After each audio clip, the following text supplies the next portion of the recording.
considered by some to be the second most powerful person in the new government, one that would like America to forget about the rantings of former President Mahmoud Ahmadinejad and try a different approach that does not lead to military confrontation and war. Now we are opening a new chapter, a chapter of building trust.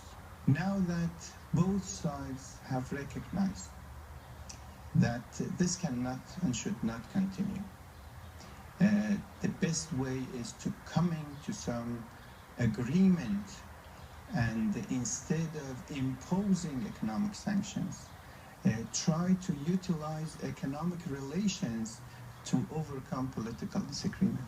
In Iran, Nahavandian and his boss, President Rouhani, are both pragmatic moderates, less concerned about ideology than fixing the sick Iranian economy, which was the mandate from voters. To do it, Rouhani has to ease the economic sanctions that have been imposed by the U.S. and Europe as punishment for pursuing a nuclear program. The country's limited ability to export oil, import goods, and participate in the international banking system are largely responsible for high unemployment and an inflation rate of 30%. What about the sanctions? How difficult is the economy?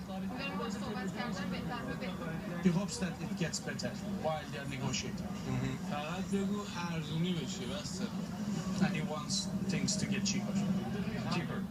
While the sanctions and their effects have imposed considerable pain and hardship on many Iranians, we saw no evidence that the economy was on the verge of collapse. The bazaars were filled with goods and people were shopping. It's serious, but as we said, it hasn't really brought Iran to the knee. Sayed Fateh and his son Abdullah are part of the business class that President Rouhani is trying to empower by privatizing state-owned industry, increasing competition, and opening up Iran to the world. They say the sanctions have done enough harm to get Iran to the bargaining table, but not enough to force the Iranians into a final deal they don't want to make. Do you think that Iran is willing to make concessions on its nuclear program? It depends on the concessions, doesn't it? To stop it totally, I doubt it. But to reach some middle grounds, most probably. The Fatehs gave up a comfortable expatriate lifestyle in the States more than a decade ago to return here and become pioneers in the Iranian internet. Their company, Pars Online, is now one of the country's largest service providers, but not as large as they would like it to be. How do you run an internet company and build an internet company when there are sanctions in place? Everything is possible, but it's just a bit more expensive and a bit longer to bring everything. You can get practically anything you want. I'm expecting that the new Google Glass product that's coming out, hopefully, probably within the next month or two, you'll be able to find it in Iran. In northern Tehran, we found shopping malls that would not be out of place on Rodeo Drive in Beverly Hills. They cater to the country's elite, many who made their fortunes through close ties to the government and even the clergy. We saw French perfume, designer clothes, and brand names like GoPro, Samsung, and Apple. Not far away was a showroom for BMWs and Porsches. And how does it get here? Well, I'm sure they have ways to get things in through various borders, I presume. It was clear Sayed had no interest in discussing the details. And when we asked him about internal opposition to the negotiations with the U.S., his son Abdullah suggested in Farsi that his father not respond. I mean, there are people in this country and people outside the country who really don't want to see this happen. Well, no, why not? You do see some newspaper articles or talks, but whether or not that's a reality or not is a different issue. During our time in Tehran, we were able to travel around without government supervision and free to speak with anyone who would talk to us about what was going on. It wasn't always easy to get answers. Many people speak English in Bazaar, but none of them. None of them talks about politics. You don't want to talk about politics? No, I don't want to talk politics. Nobody wants to talk about politics. Where are you from? The United States. What do you think of President Rouhani? He's better. He's better. That's it. People in Tehran are very careful about what they say, which makes it difficult to figure out what's going on, even for Iranians.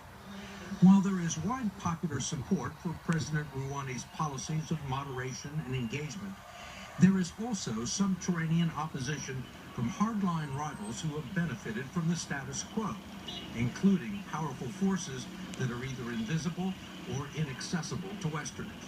One of them is the Revolutionary Guard, Iran's elite military and security force that's charged with protecting the revolution from internal and external threats. But the Guard is more than that. It is a powerful political and economic force with tentacles in industries like construction, telecommunications, and banking. They can be seen occasionally in uniform marching in patriotic parades, but the Guard operates mostly in secret, a shadowy brotherhood that, among other things, arms and trains Iran's proxy armies like Hezbollah in its fight against Israel. They do not give interviews to Western journalists, but they've been critical of Rouhani in the Iranian press. Other hardliners have held demonstrations that oppose any Iranian concessions in negotiations with the U.S. We asked Mohammad Nahavandian, the president's chief of staff, about it, and he answered very carefully. The Revolutionary Guard is very much opposed to any kind of a deal, opposed even to the negotiations. True? I think that generalization is not correct. You know, my understanding is that this is not necessarily a smooth road for President Rouhani in terms of mustering support on all the things that he wanted to do when he ran for office. Isn't that the definition of a democratic election? That seems to be an acknowledgement that there are people here that are giving you a hard time. The elected president is being accepted and supported by the supreme leader. So the whole system are supporting the elected president. And that is the case. President Rouhani was elected to run the Iranian government, but it's his boss, the supreme leader, Ayatollah Khamenei, who actually runs the country and has the last word. He doesn't give interviews to Western journalists either, but he has no problem communicating with his followers through state-run media and the local mosques. If you want to know what's on the Ayatollah's mind, and we did, you can go to places like Shar Areh, a religiously conservative working-class suburb on the southern outskirts of Tehran. We were there during and after Friday prayers, and our presence caused quite a stir. Where are you from? We're from the United States. What? From America. America. What's your country? America. America? Yes. Oh my God. What, you've never seen an American? No. No? No? No. We're journalists. Word spread quickly, and within a few minutes we were surrounded by a crowd of people eager to share 3 decades worth of pent-up feelings about the United States, as told to them by the Supreme Leader. Negotiating is good, but what is bad is that America is doing very bad things. After negotiating, Obama is telling the option of army is on the table. It is not a good thing. What we want is not to impose anything to us. Nothing should be imposed by the US to us. This lady also is saying that our supreme leader said to the government people that go and make peace and make that agreement. But I'm not very optimistic about this US policies. We listened to their now familiar grievances, beginning in 1953, when a U.S.-backed coup brought down a popular democratic government and replaced it with the dreaded Shah.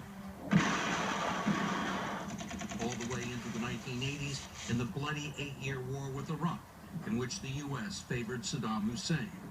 Starting from foreign policy, you cannot find friends in Iran. Mm-hmm. But if you start from economics, from technological cooperation, from cultural relations, there can be some common ground. The people in the United States also have grievances. Certainly the hostage crisis, supporting some groups like Hezbollah that the U.S. considers to be terrorist groups. The refusal to acknowledge Israel's right for existence are all issues of importance to American foreign policy. For so long, those points of disagreement has been the focus of all the attention. Of course, there are some points of disagreement. You don't negotiate if you do not have disagreements. You negotiate to turn disagreements to agreements. Right now, those disagreements are scattered across the desert, hundreds of miles from Tehran, where for decades, Iranians have been aggressively developing a nuclear program they insist is for peaceful purposes, all the while acquiring the technology to enrich uranium to bomb-grade quality. There are people in the international community and scientists in the United States who say there would only be one reason why Iran would have all these centrifuges, and that would be to build a nuclear device. It was not. For Iran, it was just another example of technological advancement. But when this was faced by military threats, people took it as an issue of national pride. Scientific accomplishments are a huge part of Iran's self-image. In spite of its isolation, it has launched a satellite and cloned a goat. Just a few days ago, the Ayatollah unveiled Iran's own copy of a U.S. surveillance drone. But for whatever it's worth, no one we talk to in Tehran believes the country wants to build a nuclear bomb. How do they feel about nuclear weapons? There are no nuclear weapons. Nuclear weapons are forbidden. They say it's all spelled out on the Ayatollah's website. But there's no shortage of skeptics, which include Israel, Saudi Arabia, and members of Congress who would like very much to scuttle any deal. This is a tricky negotiation. Yes. There's some political risk involved on both sides. You are exactly right on that. Because for all these long years of distance and not having a positive and constructive dialogue, there has been a lot of suspicion. So both sides, because of that suspicion, have a hard time convincing others. But that is the nature of diplomacy. The White House has said there's only a 50-50 chance that the negotiations will succeed. But whatever happens, this will be remembered as a moment of opportunity, lost or seized, the first one in a long time. And most people in Tehran seem ready to take the chance.